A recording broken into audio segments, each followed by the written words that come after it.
안녕하세요. 저는 30대 중반 올해 돌싱맘이 된 여자입니다. 사람은 자기가 갖지 못한 걸 제일 부러워한다잖아요. 저한텐 평생 안정된 가정이 그랬어요.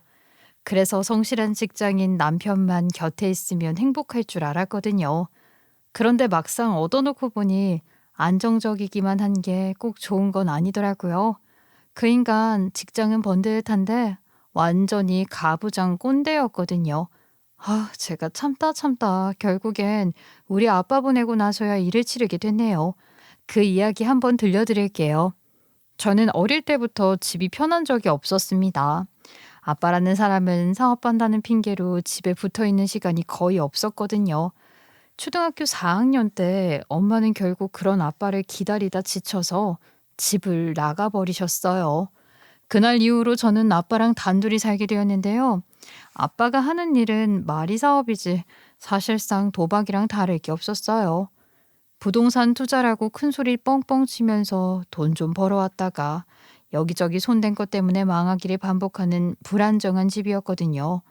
어느 날은 백화점에서 옷도 사주고 용돈도 두둑히 쥐어주더니 또 어느 날은 전기세도 못 내서 깜깜한 집에서 손전등 켜놓고 밥 먹은 적도 있었거든요. 그런 집안 꼴 속에서 자라다 보니까 저는 늘 안정적인 가정을 동경했어요. 퇴근 시간 되면 아빠가 뭐 사들고 집에 들어오고 저녁상 앞에서 온 가족이 모여 밥 먹는 집, 주말이면 차 몰고 가족끼리 소풍 다니는 집, 친구네 집 놀러 갈 때마다 그게 부러워서 돌아오는 길에 괜히 신발끈만 쳐다보고 왔던 기억이 아직도 선명하네요. 그래서였을까요? 결혼할 사람을 고를 때 저도 모르게 평범한 직장인을 찾게 되더라고요. 그렇게 제 조건에 맞는 선을 통해 만난 사람이 바로 제 남편이었습니다. 남편은 국내에서 알아주는 전자회사의 해외 영업 과정이었는데요. 키가 크지도 않고 잘생겼다고 할 수는 없었어요. 그렇다고 뭐 매력 없는 건 아니었습니다. 적어도 제 눈에는 성실하고 안정적인 사람이라 매력적이었거든요. 회사에서 인정받는 직원이라는 얘기도 많이 들었고요. 아빠처럼 들쑥날쑥한 사람이 아니라는 그 점이 저한테는 제일 크게 와닿았던 겁니다. 그런데 시간이 지나면서 알게 된 사실인데요. 남편이라는 사람, 일 아니면 아무것도 모르는 스타일이었어요. 회사 일이라면 주말도 반납하고 눈에 불을 켜고 자진 출근하는 사람이었거든요. 지금 돌이켜보면 결혼 생각 같은 건 애초에 없었던 것 같아요. 그냥 일 욕심에 눈이 멀어서 원하는 자리에 올라가기 전까진 연애 정도만 한다, 뭐 그런 계산을 하고 있었던 거죠. 내가 지금 무슨 상황인지 넌 몰라서 그래. 지금 나한텐 주말이라는 말 자체가 사치라니까. 아니, 그래도 주말 하루쯤은 같이 있어도 되잖아. 맨날 퇴근한 후에 잠깐 만나니까 뭐 할 시간이 없잖아. 나도 그러고 싶지. 근데 내가 얼마나 중요한 시기에 있는지 알잖아. 그러니까 당신도 이해해줘. 이런 식이었습니다. 늘 일이 앞섰고 저는 뒷전이었죠. 그런데 연애 시작한 지 1년쯤 되었을까요? 제가 덜컥 임신을 해버렸지 뭡니까? 저는 솔직히 말하면 너무 기뻤어요. 하늘이 제게 선물해 준 것 같았거든요. 그런데 남편 반응은 정반대였어요. 잠깐만. 나 지금 머리가 하얘. 갑자기 이런 일이 닥치니까 정리가 안 되네. 솔직히 난 아직 결혼할 준비도 아빠가 될 준비도 안 돼 있단 말이야. 아니, 무슨 생각을 한다고 그래. 나라고 뭐 안 무서운 줄 알아? 근데 어떻게 우리 아이인데 힘 합쳐서 잘 키우면 되잖아. 잠깐만 일주일만 시간을 줘. 지금은 아무 말도 못하겠다. 그렇게 남편은 일주일 넘게 혼자 끙끙거리며 고민을 하더군요. 저는 하루가 1년 같았어요. 혹시라도 남편이 아이를 지우자고 하면 어쩌나. 그 불안감이 목구멍에 돌덩이처럼 걸려 있었던 겁니다. 전 매일같이 설득을 했어요. 그리고 결국 제 간곡한 부탁에 남편은 결혼을 결심했습니다. 그때 저는 솔직히 이 사람이 책임을 질 줄 아는 사람이라고 생각하면서 오히려 멋있게 보이기까지 했어요. 하지만 지금 생각하면 그게 아니잖아요. 애가 생겼으면 당연히 책임을 지는 게 맞는 건데 말이에요. 생각할 시간이라는 건 그저 현실 도피를 하다가 돌아온 시간뿐이었다는 걸요. 남편은 처음부터 끝까지 자기 인생에서 일이 가장 우선이었고 저는 그 뒤에 간신히 붙어 있던 겁니다. 물론 그 당시에 저는 그걸 알 리가 없었어요. 임신이라는 큰 사건 앞에서 저도 많이 조급한 상태였거든요. 남자들이 도망가는 경우가 허다하다고 하잖아요. 내 남친은 그러지 않을 거야 하면서 자기 최면을 하고 남편이 결혼을 받아들이길 기다리는 것밖에 할 수 없는 상황이었으니까요. 신혼 초반에는 저도 남편한테 괜히 미안한 마음이 많았어요. 갑작스러운 결혼이라 준비도 제대로 못했고 아이까지 품은 상태였으니 남편이 버겁지 않을까 싶었거든요. 그런데 시간이 지나면서 알게 됐습니다. 그 사람은 저와 아이를 위해 결혼을 한 게 아니라 단순히 사고 수습 차원에서 결혼을 선택했을 뿐이라는 사실을요. 남편은 결혼 후에도 변한 게 하나도 없었습니다. 회사 일이 전부였고 가족은 늘 뒷전이었어요. 집에 있으면 텔레비전 앞에만 앉아 있거나 보고서를 들여다보는 게 다였거든요. 저는 그냥 그런가 보다 하고 넘겼는데 문제는 그 사람의 머릿속에 박혀있는 고지식한 사고방식이었어요. 결혼한 여자는 남편 집안을 먼저 챙기는 거야. 친정은 이미 네 집이 아니잖아. 출가 외인이라는 말 모르냐? 아니, 그렇다고 친정 부모님은 모른 척할 수는 없지, 피부친데. 아이, 그런 소리 하지 마. 당신 친정이 멀쩡하면은 내가 이런 말을 안 해. 그런 곳에 자꾸 얽히면 나까지 무시당하는 거야. 우리 집안 위신은 생각 안 해? 이런 식이었죠. 친정에 가서 같이 밥 한 끼 먹는 것도 눈치를 줬습니다. 용돈 드린다 하면 더 난리가 났고요. 아빠가 요즘 많이 힘들어하셔. 이번에 우리가 조금만 도와드리면 안 돼? 안 돼. 그 돈은 우리 생활비잖아. 내가 회사에서 죽어라 벌어다 주는 건데 왜 딴 데 갖다 줘야 해? 아이, 그건 당신 욕심이지.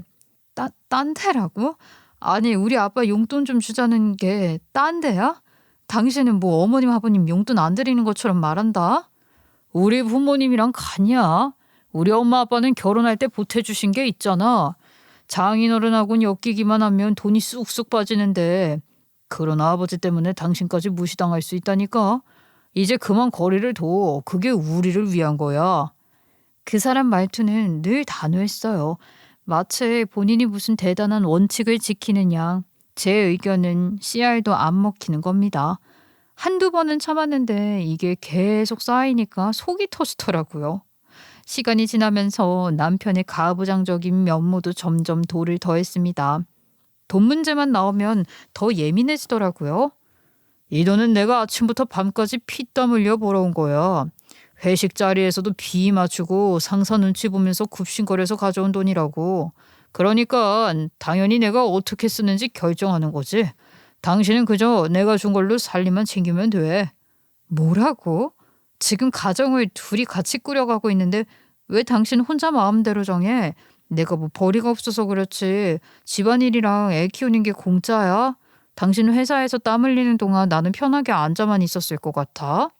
그럼 뭐 집안일이 내일보다 힘들다는 거야? 가장인 내가 밖에서 돈 벌어오니까 당신이랑 애가 이렇게 지붕 아래에서 사는 거 아니야. 그러니까 큰 결정은 내가 하는 거고 당신은 잔돈 관리나 하면 되는 거라고. 제가 돈을 쓰면 쓰는 대로 남편은 영수증까지 확인하며 꼬치꼬치 캐물었어요. 자기가 벌어오는 돈 어쩌고 하는 것도 진짜 자존심 상했죠. 누군 돈 안 벌고 싶었나요? 애 낳고 재취업하려고 하니까 집안일이나 하라고. 자기 직장 빵빵한데 마누라가 일 다니는 거 보면 다른 사람들이 뭐라고 하겠냐고 뜯어말리던 사람이 누군데요. 마트에서 장 본 건데 왜 이렇게 따져? 다 당신 뱃속에 들어가고 우리 애 키우는데 쓰는 건데 내가 좀 알아서 쓰면 안 돼? 필요한 건 맞는데 굳이 이렇게 비싼 걸로 살 필요는 없잖아. 좀 아껴 써. 그리고 잔돈 좀 비는 것 같은데 그거 장인어른 갖다 드린 거 아니야? 더 답답했던 건 한두 번 넘어가니까 남편이 제 아빠를 아예 무능한 사람으로 단정짓는 태도였습니다. 제 아빠가 살아온 과정은 나름대로 굴곡이 많았거든요. 사업이라 부르기 민망할 정도로 투기 같은 걸 반복하긴 했지만 적어도 저한테는 늘 애정이 있었고 나름대로 가정을 지켜보려고 애쓴 사람이었어요. 그런데 남편 눈에는 그저 실패만 반복하는 무능력자로밖에 안 비쳤던 거죠. 전 속으로 100번은 넘게 화를 삼켰습니다. 아무리 아빠가 사고뭉치였어도 그래도 제겐 하나뿐인 아빠였거든요. 그런데 남편은 그 모든 걸 싸잡아 부정하는 듯한 말만 내뱉으니 가슴이 쿡쿡 찔리는 기분이었죠. 남편이 워낙 고지식하다 보니 집안 공기가 나날이 삭막해지더라고요. 그런데 2년 전부터인가 남편이 회사에서 맡은 일이 바뀌었다나 뭐라나 동남아시아 쪽 영업을 담당하게 되면서 출장이 잦아졌습니다. 한 달이면 꼬박 절반은 집에 없었어요. 처음엔 저도 적적했죠. 아무리 싫은 소리밖에 안 한다고 해도 애 재우고 혼자 텔레비전 앞에 앉아있으면 재미없어서 괜히 채널만 돌리게 되고 뭔가 허전한 기분이 들었거든요. 근데요, 그게 또 사람이 간사한 게 시간이 지나니까 오히려 그게 더 편하더라고요. 남편 없으니까 아빠랑도 눈치 안 보고 통화할 수도 있고 친정도 자유롭게 들릴 수 있었고요. 아빠 대신 설거지를 해주고 오든 반찬을 사다 놔주든 누구 눈치 안 보이는 게 그렇게 해방감 있는 일인지 그때 알았지 뭐예요. 근데 제가 괜히 죄책감 느낄 필요도 없었어요. 남편은 출장을 나갈 때마다 꼭 같은 말만 했거든요. 집안일 잘 챙기고 있어. 애도 잘 보고. 끝. 오직 이 말 한마디였어요. 이번 출장은 가지 말까? 보고 싶을 거야 같은 낯간지러운 말들 있잖아요. 여느 남편들이 하는 말들은 빈말이라도 한 번을 안 하더라고요. 오히려 출장이 늘어나는 걸 좋아하는 것 같던데요. 집에 있는 것보다 일하는 게 편한 사람인 것 같으니까 서로 잘 됐죠 뭐. 그런데 작년에 일이 터졌습니다. 아빠가 오랜만에 우리 집에 놀러 오셨던 날이었는데 마침 남편도 출장을 마치고 귀국한 날이었어요. 모처럼 온 가족이 밥상 앞에 모였으니 순간만큼은 저도 기분이 좋았습니다. 아이는 할아버지 본다고 좋아서 들떠 있었고 밥상 분위기도 나쁘지 않았거든요. 밥을 다 먹어갈 때쯤 아빠가 지갑을 꺼내 들었습니다. 우리 손주 할애비가 주는 용돈이다. 그러면서 5,000원, 10,000원도 아니고 딱 봐도 제법 되는 액수를 꺼내는 겁니다. 아이는 손뼉을 치며 환하게 웃었죠. 아빠 얼굴에도 그제야 웃음꽃이 피었어요. 손주한테 용돈 주는 게 얼마나 기다렸던 순간이었는지 아빠의 그 표정만 봐도 알 수 있었거든요. 근데 문제는 남편 얼굴이었어요. 옆에서 씹던 밥이 목에 걸린 건지 아니면 그냥 꼴 보기 싫었던 건지 입술을 꼭 다물더니 눈꼬리가 확 올라가는 게 보였습니다. 전 그제야 오늘도 무사히 지나가진 않겠구나 직감이 왔죠. 식사가 끝나고 아이가 신나서 할아버지 최고 하면서 돈을 흔들자 남편이 그걸 덥석 뺏어간 겁니다. 아이는 당연히 울상이 됐고요. 여보 왜 그래? 애가 좋아하는데 그냥 둬. 이런 큰 돈은 그냥 받으면 버릇 나빠져. 이건 내가 통장에 넣어둘 거야. 그러니까 당연히 아빠도 기분 안 좋으셨겠죠. 준 사람 눈앞에서 뺏어가 놓고 신경도 안 쓰고 말하니까요. 저도 황당하더라고요. 아니나 다를까 아빠 표정이 싸늘하게 굳더군요. 거참 사위는 내가 손주 주는 용돈인데 그걸 자네가 왜 뺐나? 아이들 교육은 부모가 정하는 겁니다. 외할아버지라고 해서 제멋대로 하시면 안 되죠. 아무리 그래도 할아버지가 손주한테 처음 준 용돈을 그렇게 낚아채가는 건 아니지 않나? 애도 기분 나쁠 거고. 아니에요. 경제관념은 어릴 때부터 잡아줘야 하는 겁니다, 장인어른. 그러지 않으면 뭐 누구처럼 되는 거고요. 참나, 여기서 누구라는 게 누구겠습니까? 대놓고 아빠를 저격한 거였어요. 저도 뜨억하고 있는데 아빠가 모르셨겠어요? 얼굴이 붉게 달아오르셨죠. 자네 지금 나 들으라고 하는 소리나? 사실이잖아요. 부동산 투기해서 돈 벌었다가 날리고 또 벌었다가 또 날리시고. 그게 제대로 된 직업입니까? 아이들 앞에서 잘못된 본보기를 보이시면 안 되죠. 여보, 그만해. 이게 지금 무슨 말버릇이야. 잘못된 건 잘못됐다고 해야지. 이게 다 현실 교육이야. 저도 쩔쩔매고 남편은 지가 뭘 잘못한 건지 아무것도 모르니까 아빠는 더 말하지 않고 자리에서 벌떡 일어나셨어요. 그래, 내 주제에 괜히 주제 넘게 굴었구나. 됐다, 나가마. 그렇게 말씀하시더니 외투 챙겨 문을 쾅 닫고 나가시더라고요. 저는 뒤따라 나가 붙잡고 싶었지만 아빠의 뒷모습이 너무 여러 의미로 제가 따라가는 게 오히려 안 좋을 것 같더라고요. 결국 그대로 보내드릴 수밖에 없었습니다. 문이 닫히자마자 저는 남편을 향해 쏘아붙였어요. 왜 그렇게 심하게 말해? 어? 아무리 그래도 내 아빠야. 그것도 애 앞에서 그렇게까지 깎아내려야 속이 시원했냐고. 아, 내가 틀린 말했어.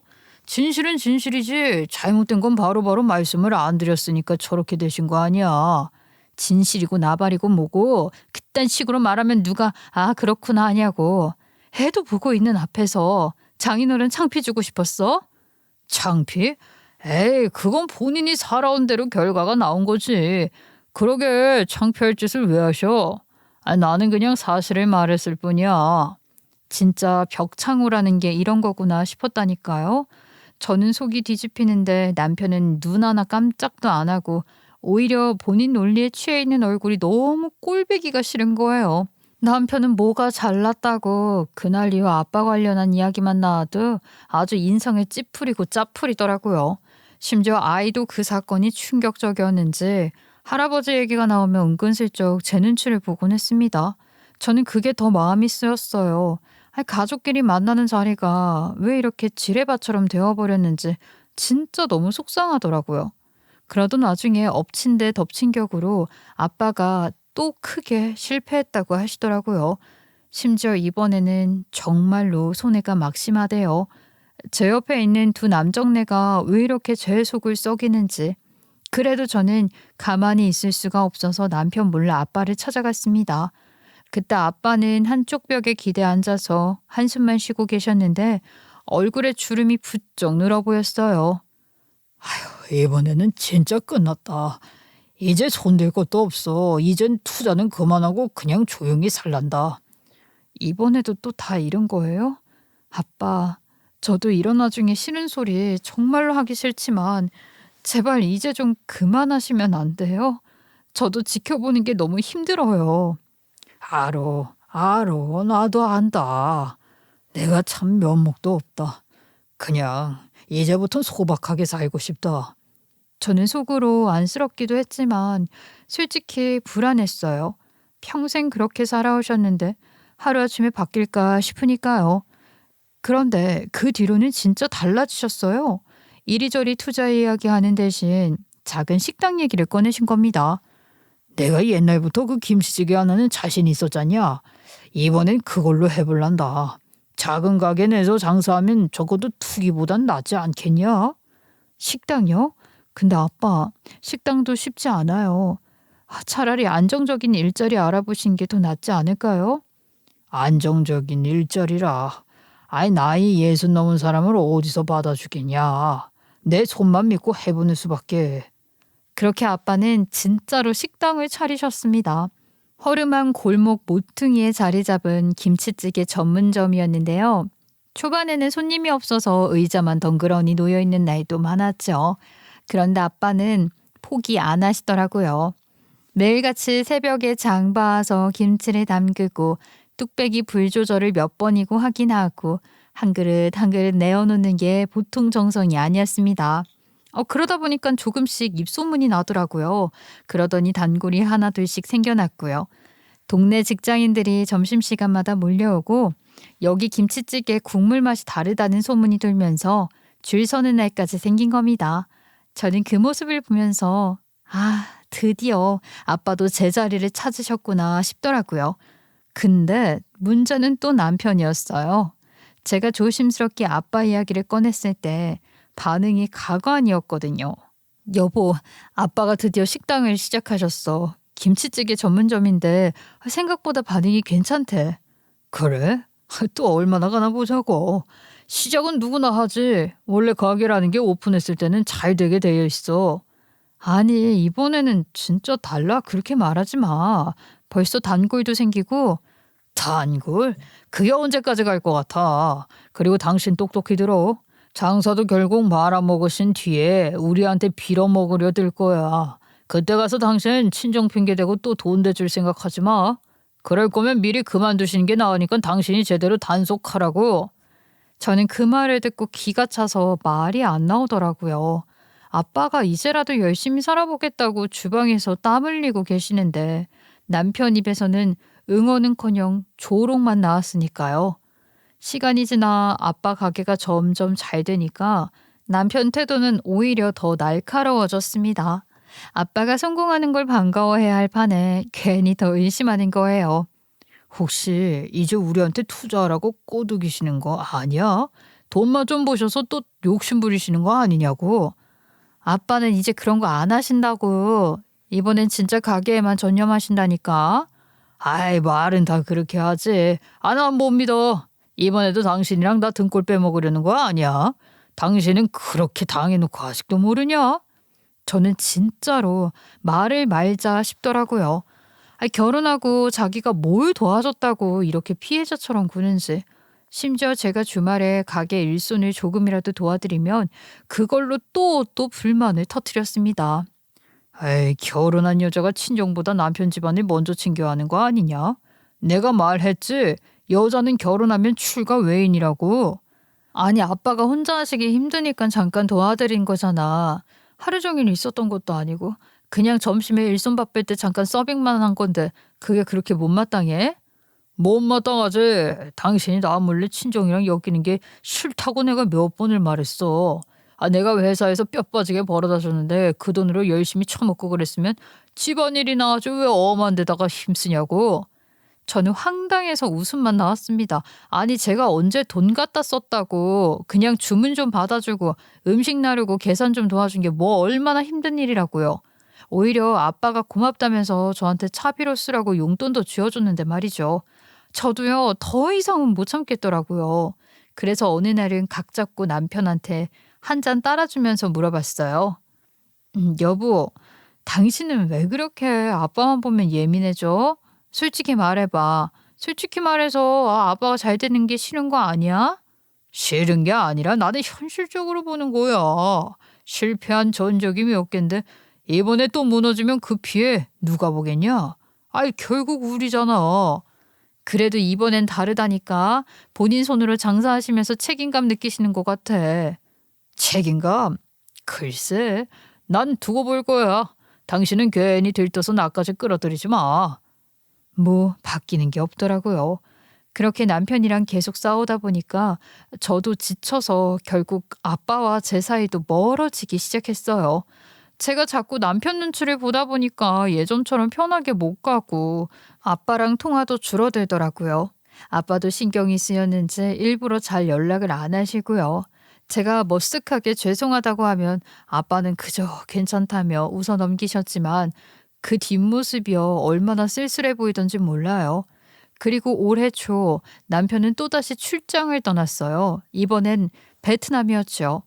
이번에도 떠나기 전에 잔소리를 빼놓지 않았는데요. 아빠가 가게를 하신 이후로는 친정 가는 일까지 단속을 하더라고요. 집 잘 지켜. 애 밥 잘 먹이고. 괜히 친정에 쓸데없이 들락거리지 말고. 알았어. 당신도 몸 챙겨. 술 좀 적당히 마시고. 지난번에도 술 마시느라 병나서 골골대던 거 내가 다 기억하는데 이번엔 진짜 조심 좀 해. 걱정하지 마. 이번 출장은 중요한 계약 때문에 가는 거라니까. 시간 아깝게 술 마실 틈도 없어. 저는 속으로 말은 또 번드르르하게 한다 생각했지만 어차피 말해봤자 소용없을 것 같아 그냥 넘겼습니다. 그렇게 남편이 떠나고 2주쯤 지났을까요? 그날 새벽 3시쯤 갑자기 휴대폰 벨소리가 요란하게 울렸습니다. 이 시간에 오는 전화는 절대 좋은 소식일 리 없다는 게 직감적으로 느껴졌어요. 떨리는 손으로 전화를 받았는데 수화기 너머로 병원 직원 목소리가 들려왔습니다. 이가병 씨 가족분 되시죠? 아버님께서 갑자기 쓰러지셔서 응급실로 이송되셨습니다. 빨리 오셔야겠습니다. 저는 그 자리에서 다리가 풀려 주저앉을 뻔했습니다. 그래도 정신을 가다듬고 택시를 불러 병원으로 향했어요. 택시 안에서 손을 떨면서 설마만 되뇌었어요. 얼마 전까지만 해도 가게에서 웃으며 손님 맞이하던 분인데 갑자기 쓰러지셨다니 도저히 믿기지가 않았습니다. 병원에 도착했을 때는 이미 심정지가 온 상태였다고 했어요. 의료진은 몇 번이고 심폐소생술을 시도했지만 결국 소용이 없었다네요. 홀로 쓰러지셔서 발견이 늦은 게 가장 큰 원인이었다는 설명이 뒤따랐습니다. 옆집 사는 사람이 새벽에 쿵소리를 듣긴 했는데 별일 아니라 생각하고 그냥 잠들었다가 새벽에 깨서 찝찝한 마음에 뒤늦게 신고를 했다는 겁니다. 옆집 사람이 죄송하다고 하는데 제가 어찌나 속상하고 동시에 민망하던지요. 정작 아빠 건강을 챙겨야 하는 건 가족인 저였는데 말이에요. 얼마 전까지만 해도 김치찌개를 끓이던 모습이 눈앞에 선한데 싸늘히 누워 계신 아빠의 마지막 모습은 너무 낯설고 받아들일 수 없었습니다. 저는 몸이 떨리고 입술은 바짝 타들어가는데 도무지 눈물이 나오질 않았어요. 그냥 머리가 멍해졌어요. 겨우 정신을 붙잡고 남편에게 전화를 걸었지요. 다행히 받긴 받았는데 수화기 너머로 시끄러운 음악 소리가 흘러나왔습니다. 클럽인지 술집인지 알 수는 없었지만 웅웅거리는 베이스 소리가 확실히 들렸어요. 여보, 아빠가 갑자기 쓰러지셨어. 지금 병원인데. 아, 나 지금 중요한 자리야. 나중에 걸어. 다 듣지도 않고 뚝 전화를 끊어버리더군요. 저는 멍해진 채 휴대폰만 바라봤습니다. 시차가 있다고 해도 2시간 정도라 베트남도 지금 새벽일 텐데 뭔 중요한 자리이길래 새벽까지 술집에 있는 건지 도무지 이해가 되지 않았습니다. 저는 다시 전화를 걸었지만 남편은 끝내 받지 않았어요. 해가 밝고 나서야 남편에게서 전화가 오더라고요. 목소리는 귀찮은 듯 퉁명스러웠죠. 뭔 일이야. 뭐 이렇게 전화를 여러 번 했어. 아빠 돌아가셨어. 장례 치러야 돼. 그래? 잠깐의 정적이 흐른 뒤 건성으로 내뱉는 그 한마디가 마치 남 이야기를 듣는 것 같았어요. 전 화가 울컥하고 치밀었지만 화낼 기력도 없더라고요. 지금이라도 들어와. 나 혼자 장례를 어떻게 치러. 아빠 마지막인데 당신이라도 있어야지. 뭐? 그거는 니네 가족 일이잖아. 내가 왜 거기까지 가. 나 일 바쁘다니까. 알아서 해. 그 말을 듣는 순간 와, 머리가 정말 하얘지더라고요. 전 지금 친정가족 다 잃고 남는 건 내 아이랑 이 사람뿐인데 지금 옆에 가족이 없으면 버틸 수가 없을 것 같은 거예요. 그래서 제가 들어오라고 간절히 애원까지 했는데 제가 듣기에도 목소리가 많이 떨리고 있었죠. 제발 와줘. 나 혼자선 못해. 당신마저 없으면 나 진짜 어떻게 해. 지금 계약 성사 직전이라고. 이게 얼마짜리 계약인 줄 알아? 그걸로 치라고? 장례는 상조에서 알아서 다 해주잖아. 당신도 무리 말고 간단히 해. 남편은 제 대답도 듣기 전에 전화를 끊었습니다. 저는 휴대폰을 들고 있다가 그대로 바닥에 떨어뜨렸어요. 그 순간 느낀 건 슬픔을 넘어선 허탈함이었습니다. 결국 장례는 남편 없이 시작됐어요. 빈손은 너무나 쓸쓸했죠. 친척 몇 분이 와주셨지만 정작 사위가 없으니 다들 눈치를 보는 게 느껴졌어요. 아이조차 이상하게 여겼죠. 엄마, 아빠는 왜 안 와? 할아버지한테 마지막 인사하는 거라며 아빠는 안 오는 거야? 아빠는 조금 있다가 오실 거야. 급히 오는데도 일 때문에 늦으신데. 전 그렇게 둘러댈 수밖에 없었습니다. 아이 눈을 똑바로 쳐다볼 자신이 없었죠. 그리고 장례 3일 내내 남편에게서 단 한 통의 안부 전화도 오지 않았네요. 저는 아빠를 잃은 슬픔에 잠겨 있었지만 동시에 남편에 대한 분노가 치밀어 올라 가슴이 터질 것만 같았어요. 조문객을 맞이하고 절을 반복하는 동안에도 머릿속에서는 같은 생각만 맴돌았습니다. 마지막 날엔 영정 앞에 앉아 절을 하고 돌아섰는데 그때 제 안에서 무언가 딱 하고 끊어졌어요. 울음도 슬픔도 다 사라지고 오직 분노만이 제 몸을 삼키는 순간이 찾아온 거예요. 그때 이건 그냥 넘어갈 수 없겠다 싶더라고요. 생전 아빠를 그렇게 무시하더니 아빠 가는 길까지 이렇게 모욕을 주고 아빠를 홀로 보내게 만든 남편을 반드시 대가를 치르게 해야겠다 싶었어요. 그런데 뜻밖에도 그 불씨에 기름을 부은 건 아빠의 또 다른 흔적이었어요. 장례가 끝난 지 며칠 지나지 않아 제 휴대폰으로 낯선 번호가 걸려왔습니다.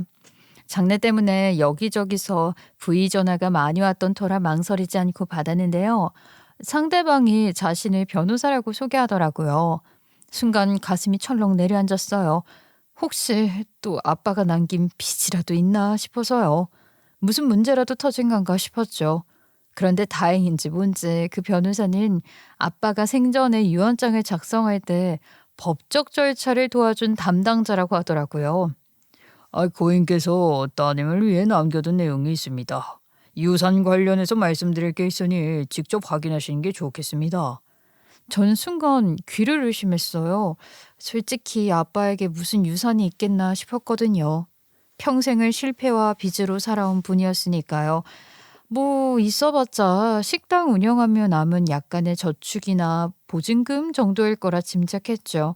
전 오히려 그 전화가 장례 뒤처리 같은 행정 절차일 거라 생각하면서 다음날 변호사 사무실에 찾아갔습니다. 칙칙한 복도를 지나 들어선 회의실 안에서 변호사가 서류 뭉치를 내밀었어요. 전 덜컥 겁부터 났는데요. 첫 장을 펼치는 순간 제 눈이 휘둥그레졌습니다. 아빠 명의 통장에 10억이라는 거금이 들어있었던 거예요. 이게 진짜예요? 무슨 착오 같은 거 아니고요. 아빠가 이런 돈을 어떻게... 고인께서 생전에 관리하시던 계좌가 맞습니다. 사실 고인께서 몇 개월 전 받은 건강검진에서 심장질환 쪽 소견을 받으시곤 바로 저를 찾아오셨었거든요. 저는 숨이 턱 막혀 손끝이 얼어붙는 기분이었어요. 그런데 놀라움은 거기서 끝나지 않았습니다. 변호사는 추가 서류를 내밀었어요. 고인이 운영하시던 김치찌개 식당 건물, 그것도 고인 명의입니다. 또 친정 근처에 위치한 땅 몇 필지도 보유하고 계셨습니다. 그럴 리가 없어요. 아빠는 늘 돈 없다 힘들다 하셨는데. 큰 손실을 본 뒤에 새로운 투자는 안 하셨다고 하시더라고요. 하지만 예전에 사두셨던 부동산들을 그냥 그대로 가지고 계셨죠. 그런데 최근 몇 년 사이 그 지역이 개발되면서 그 가치가 크게 뛰었습니다. 그 덕분에 이렇게 큰 규모의 재산으로 남게 되었다고 하시네요. 솔직히요, 그 설명을 듣는데도 현실감이 없었습니다. 제가 알던 아빠는 늘 실패를 반복하던 사람이었고 가족들에게 미안하다며 고개를 숙이던 분이었습니다. 그런데 그 모든 시간 뒤에 이렇게 엄청난 재산을 남겨두고 가셨다니. 변호사가 설명을 이어갔어요. 전체 현금과 부동산을 합치면 수십억에 달한다는 겁니다. 저는 믿기지 않아 몇 번이나 다시 물었어요. 변호사는 고개를 끄덕이며 확실하다고 했습니다. 그리고 마지막으로 변호사가 유언장을 내밀었어요. 봉투를 열어 꺼낸 종이에는 아빠의 글씨가 아주 또박또박 적혀 있었습니다. 딸아, 미안하다.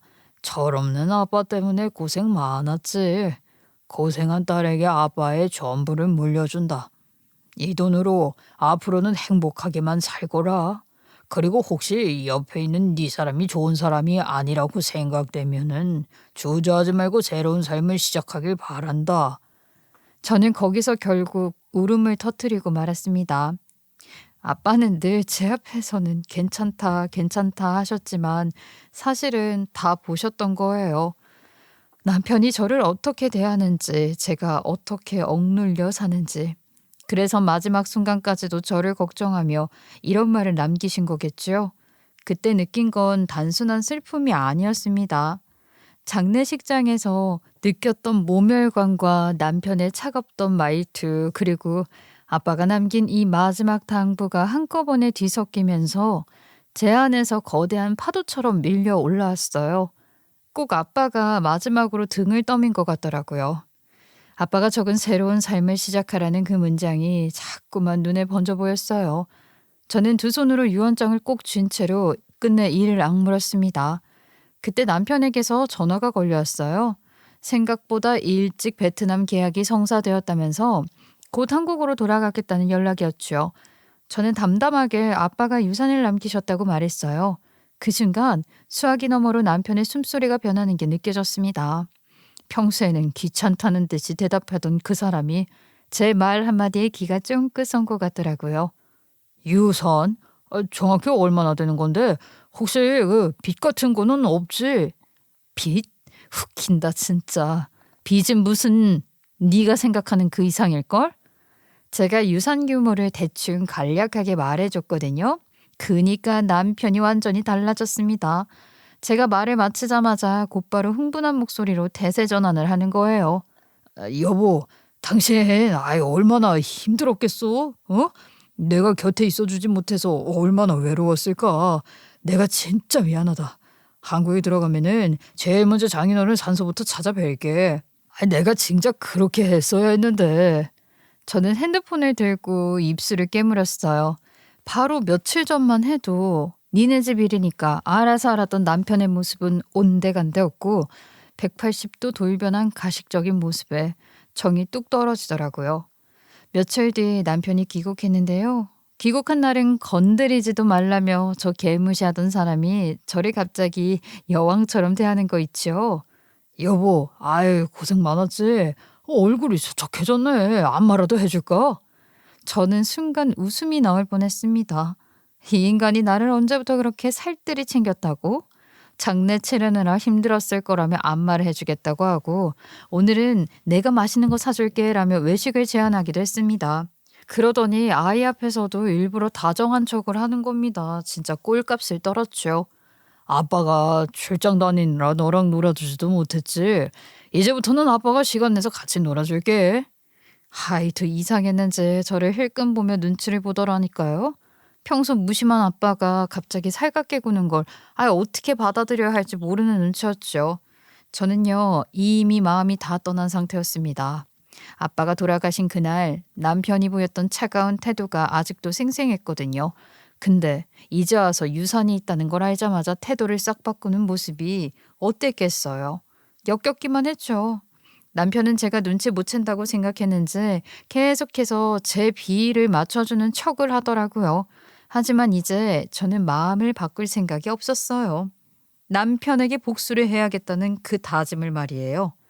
남편이 한국에 돌아온 뒤 저는 속으로만 이를 악물고 있었어요. 겉으로 받아주는 척했지만 사실은 하루하루가 역겨웠습니다.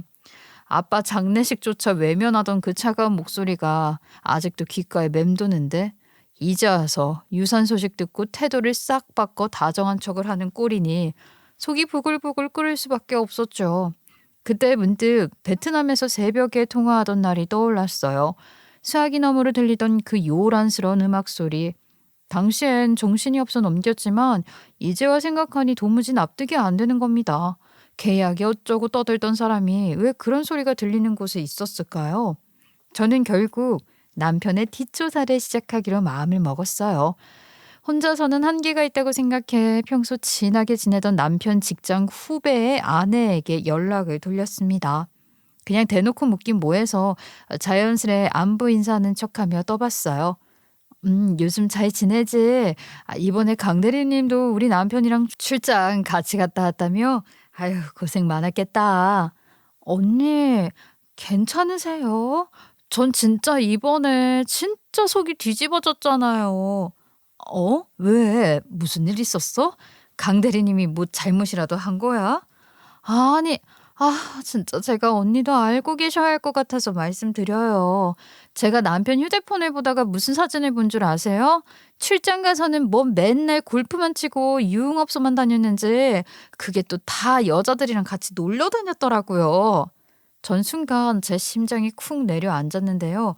바로 이거다 싶더라고요.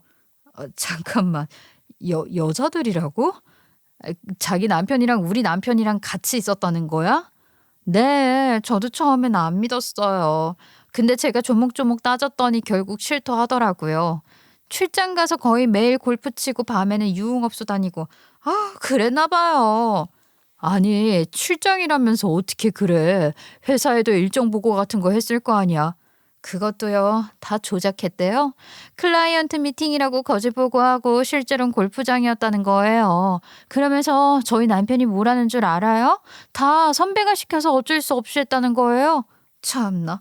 심지어 선배가 중요한 계약 미팅에도 숙취 때문에 1시간이나 늦어서 얼마나 곤란했는 줄 아냐면서 저한테 변명까지 하는데 진짜 기가 막혀서 원. 저는 그 이야기를 듣는 순간 손끝이 덜덜 떨렸습니다. 제 아빠 마지막 길에도 계약이 중요하다며 냉정하게 말하던 그 시간에 정작 지는 술집에서 술을 퍼마시고 있었다고요? 그것도 옆에 여자들을 끼고서요? 세상에. 그 시간에 우리 아빠 장례식도 안 오고 그렇게 놀고 있었다는 거야? 진짜 인간 맞아? 언니, 저도 너무 충격이라 뭐라 할 말이 없어요. 우리도 이번 일로 크게 싸웠어요. 근데 언니가 진짜 알아야 할 것 같아서 말하는 거예요. 언니가 괜히 모르고 있으면 더 억울할 것 같아서. 저는 핸드폰을 꽉 쥔 손에 힘이 들어갔어요. 머릿속에는 불이 활활 타오르는 기분이었어요. 그런데 정작 남편은 이런 재속도 모르고 매일 술에 취해 집에 들어오더라고요. 베트남에서 마신 거로는 부족한가 봐요. 아빠 유산이 자기 거라도 되는지 축배라도 드는 듯 얼굴은 벌겋게 달아오르고 입에서는 술 냄새가 진동을 했죠. 결국 저는 행동에 나섰습니다. 남편이 술에 취해 세상 모르고 자던 어느 날 몰래 남편 놈의 휴대폰을 손에 쥐었어요. 평소 같았으면은 조금만 건드려도 눈을 번쩍 떴을 텐데 뭐 또 술 앞에는 장사 없더군요. 지문 인식을 하는데도 세상 모르고 자고 단번에 통과가 됐거든요. 휴대폰을 열자 증거가 수두룩했습니다. 단순히 골프만 친 게 아니었어요. 옆에 여자 끼고 골프 카트를 타고 있었고 술집에서 여자들과 술잔을 부딪히며 싱글벙글 웃고 있었네요. 저는 그 사진들을 넘길 때마다 정말로 치가 떨렸습니다. 제 아빠 장례식은 외면한 채 낯선 여자 옆에서 활짝 웃는 남편의 얼굴을 보는 순간 우라가 치밀어 올라 휴대폰을 던져버릴 뻔했다니까요. 저는 사진과 메시지들을 몽땅 정리했어요. 단순한 외도를 넘어서 업무 태만과 허위 근무 일지까지 드러나는 기록이었으니 회사도 당연히 가만히 있지 못할 거라 확신했어요. 그렇게 익명으로 회사에 제보를 넣었고요. 그리고 동시에 저는 이혼 소송 준비에도 착수했습니다. 아빠가 남겨주신 재산으로 이름만 들어도 알만한 최고의 변호사를 선임했거든요. 이제 더는 참을 이유가 없었거든요. 남편은 제가 지 붙잡고 싶어서 언제나 비위를 맞추고 살 거라고 착각했겠지만 이미 돌이킬 수 없는 선을 넘은 겁니다. 남편 회사에 익명 제보를 넣고 이혼 소송 준비까지 착착 진행되던 와중이었어요. 상황이 본격적으로 굴러가기 시작하니까 그제야 남편이 저를 붙잡고 울며불며 매달리기 시작하더라고요. 제가 알던 그 고지식하고 차갑던 사람이 맞나 싶을 정도였다니까요. 아이, 여보, 제발 한 번만 봐줘. 내가 잘못했어. 그 베트남에서 만난 여자들 그거 다 영업 때문에 그런 거야. 아, 진짜야. 그쪽 문화가 그래. 나도 억울해 죽겠어. 어휴, 참말로 억울해서 큰일이네. 계약 성사 직전이라며 아빠 장례식은 거들떠도 안 보던 사람이 정작 클럽에서 술 퍼마시고 사진 찍는 건 영업 문화라 하고 숙취 때문에 미팅 늦는 것도 문화 체험이었나 봐. 와, 그 지역은 장인어른 장례식은 못 가게 하면서 여자 끼고 노는 건 필수로 참여해야 해? 제발 좀 말이 되는 소리를 하지 그래? 남편은 얼굴이 일그러지더니 고개를 푹 숙였습니다. 앞으로도 그런 일 없을 거라며 거의 무릎이라도 꿇을 기세였죠. 근데 저딴 무릎 저한텐 필요도 없잖아요. 한편으로는 참 의아하기도 했습니다.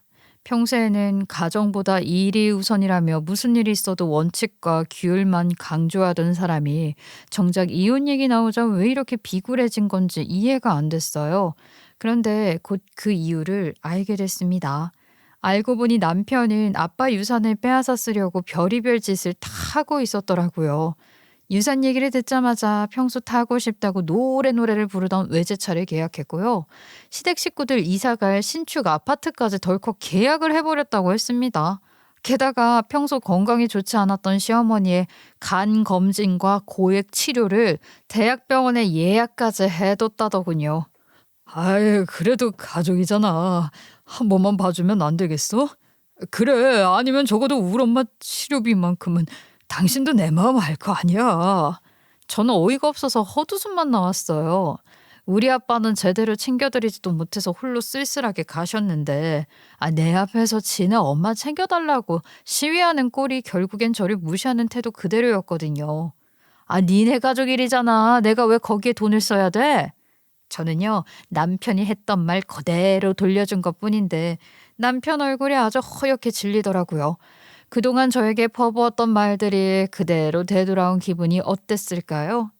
이런 게 역시 역지사지라는 거겠죠. 그리고 얼마 지나지 않아 남편 회사에서도 움직임이 있었나 봐요.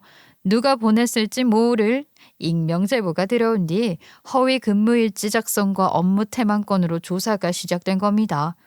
소문에 따르면 중징계가 불가피하다고 했습니다. 그 소식을 들은 남편은 저를 찾아 다짜고짜 화부터 냈고요. 네가 그랬지? 네가 회사에 신고했지? 뭐래. 내가 어떻게 당신 회사 돌아가는 일을 알고 제보를 해. 게다가 그거 익명 제보라며. 당신이 평소에 똥폼 잡고 까칠하게 굴던 것 때문에 적이 많았나 보네. 아니야. 아니야. 아이 딱 너밖에 없잖아. 네가 아니면 누가 이런 걸 안다고 그래. 당신 그렇게 남 탓만 하고 살았으면 진짜 회사에 적도 많았겠다. 혹시 본인 잘못은 생각 안 해? 일은 뒷전이고 놀러 다닌 게 결국 부메랑 맞은 거 아니냐고. 애초에 남 탓하지 말고 본인부터 돌아봐. 전 일부러 시니컬하게 아주 비아냥거리며 말했습니다. 남편은 얼굴이 시뻘개져서 씩씩거렸지만 정작 제 말에 반박할 수는 없었죠. 익명 제보였으니 제가 했다는 증거도 없었고 그저 심증만 가득할 뿐이었으니까요. 그렇게 중요하다며 집안보다 회사를 택하던 사람이 이제는 다 부질없는 일이 되지 않았겠어요? 한동안은 승진이고 뭐고 물 건너갔을 테니까요. 이게 바로 남편한테 딱 알맞는 복수 같더라고요. 이혼 재판에서 저는 압도적으로 유리했습니다. 남편이 가정에 대해 얼마나 무책임했는지가 너무 명확했기 때문입니다. 재판 과정에서 여러 가지 사안이 다뤄졌지만 그중에서도 특히 장인 장례식 때 출장을 핑계로 참석하지 않은 사실은 결정적인 증거가 되었어요. 판사도 그 대목에서 눈빛이 달라졌거든요. 재판 내내 남편은 오리발을 내밀며 발악을 했어요. 저도 가고 싶었는데 어쩔 수 없는 상황이었습니다.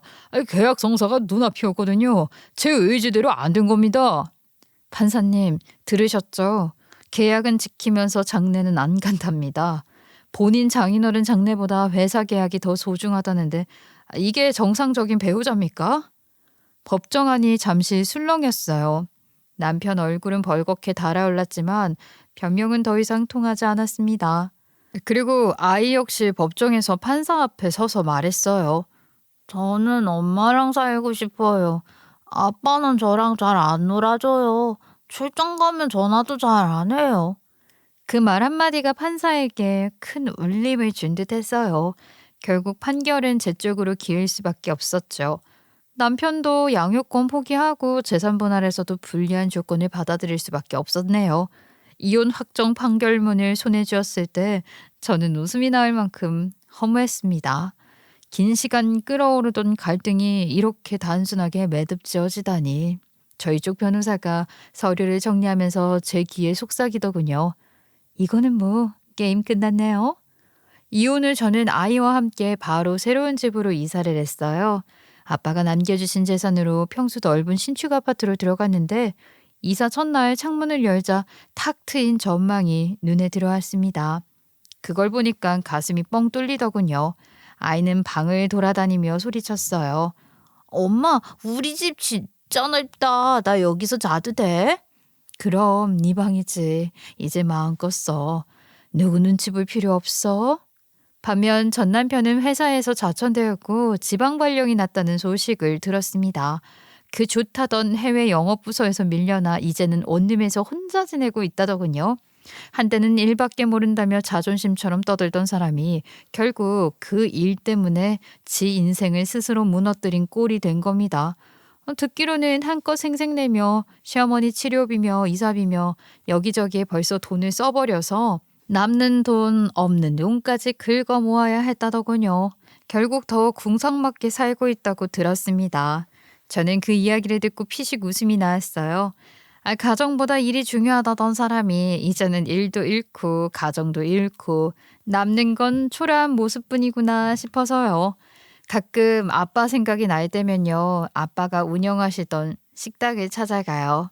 지금은 아빠가 두고 가신 직원이 그 식당을 맡아 운영을 하고 있어요. 여전히 손님들이 줄을 서서 기다릴 만큼 장사가 잘 되고 있었어요. 국물이 보글보글 끓는 냄비에서만 나는 소리만 들어도 마음이 울컥했습니다. 식당 구석 자리에 앉아 김치찌개를 떠먹으면 아빠 손맛이 그대로 느껴졌어요. 얼마 전까지 주방에서 땀 흘리며 국물을 보시던 모습이 떠올랐거든요. 저는 국물에 밥을 말아 먹으며 중얼거렸습니다. 아빠, 결국 이렇게 사람들이 아빠 솜씨를 잊지 못하고 찾아오잖아요? 아빠, 매번 실패만 하시더니 그게 아니었네요. 결국 이렇게 많은 걸 남기고 가시잖아요. 아빠는 남편에게 인정받지 못했지만 결국 세상 사람들에게도 저와 아이에게도 큰 선물을 남기고 가신 거였어요. 요즘 저는 아이와 함께 여행을 자주 다닌답니다. 예전에는 전 남편 눈치 보느라 해외여행은 꿈도 못 꿨는데 이제는 자유롭게 비행기를 타고 떠날 수 있게 됐어요. 공항에서 아이 손을 잡고 걸어갈 때마다 그동안 눌려 살던 기억이 스쳐가면서도 이젠 아무렇지 않게 흘려보낼 수 있었습니다. 아이도 여행을 다니면서 훨씬 더 밝아졌고요. 호텔 침대 위에서 아이가 깡충거리며 말했어요. 엄마, 앞으로도 계속 이렇게 놀러 다니자. 나 진짜 좋아. 그럼 이제 엄마랑 하고 싶은 거 다 할 수 있지. 전 처음부터 안정적인 생활만을 바라보고 있었잖아요. 어릴 적 아빠 때문에 겪었던 불안정한 삶이 저에겐 엄마도 잃게 하고 너무 힘든 삶을 살게 했다고 생각했거든요. 그래서 선보고 만난 남편이 제게는 마치 정답처럼 보였던 거예요. 잘생기지도 않았고 특별히 매력적이지도 않았지만 성실하고 안정적인 직장에 다니고 있다는 사실 하나만으로 저는 결혼을 결심했어요. 그 사람과 함께라면 적어도 불 꺼진 집에서 촛불 켜고 전기세 걱정하던 시절은 반복되지 않으리라 믿었던 거예요. 하지만 집과 생활비만으로는 가정의 의미를 채울 수 없다는 걸 미처 몰랐네요. 그런 사람이 남편 자리에 앉아 있으니 제가 진짜로 원하던 가정은 처음부터 없었던 셈이었죠. 이번 일을 겪으면서 저는 진짜 중요한 게 무엇인지 알게 됐습니다. 가정은 돈으로만 세워지지 않는다는 걸, 평범한 모양새보다 중요한 건 그 안을 채우는 사람의 마음이라는 걸요. 아빠가 마지막까지 유언으로 남겨주신 말씀이 괜히 울림이 된 게 아니었어요. 좋은 사람이 아니라고 생각되면 주저하지 말고 새로운 삶을 시작하라. 마지막까지 제 편이셨던 아빠가 남겨주신 최고의 선물이 아닌가 싶어요. 전 이제야 알겠더라고요. 어릴 적 그토록 원했던 안정감은 사실 돈이 아니라 사람이 만들어주는 거였다는 걸요. 제가 그리던 이상적인 가정은 없어져서 저도 앞으로의 제 삶이 어떻게 흘러갈지 확신할 수 없게 됐지만 한 가지 확실한 건 있네요. 제 자식한테는 안정적인 환경에서 자랄 수 있게끔 아빠가 발판을 만들어주고 가셨다는 거예요. 그리고 이제 제 노력만 남았다는 거예요. 제 자식한테는 그 어떤 아픔도 남지 않게 키울 수 있게끔 많은 응원해 주셨으면 좋겠습니다. 지금까지 부족한 제 이야기에 귀 기울여 주셔서 감사합니다.